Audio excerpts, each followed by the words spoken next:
Hi, my name is Ashley, and today I'm going to be talking to you about the influence of Greek architecture and how it has influenced the buildings we see in the United States today. Architecture is the art, method, and style of building. Greeks, a long time ago, wanted to make larger houses. The houses they made were always in the shape of a square, and they had to figure out a way to basically support these larger homes. So, because every time they would start to build, all of their walls would start falling down. So finally, Greeks came up with building what they call a column to support their houses. A column was a huge stick that held up a roof. The first columns that were made out of wood. Once the Greeks ran out of wood, they started using other things such as rock and marble. There are three different types of columns.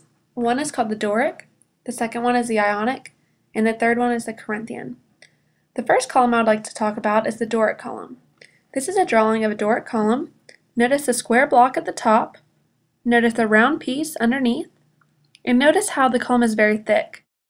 You can see that the Doric column had a great influence on the building of the Parthenon. You can see right there that they used the Doric columns. You can also find the Doric columns today at the Lincoln Memorial in Washington, D.C. The next column that was built is the Ionic columns. This is a skinnier column, and at the top it looks like it has scrolls. As you can see here, the Ionic columns had a great influence in the building of Athena's temple.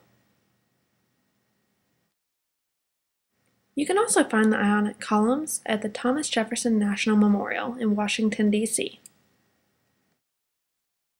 The next column that was built is actually my favorite, the Corinthian columns, and this column was the most decorative column of all. It also was the skinniest. The Corinthian columns also had a great influence on building the Olympian. You can see the Corinthian columns today at the United States Supreme Court building. At universities all over, you can find the different types of columns in the Greek community. This is my sorority house, Alpha Gamma Delta, and as you can see, we have the Corinthian columns. You can see an example here of the Ionic columns. And the last one is the Doric columns that you can see here.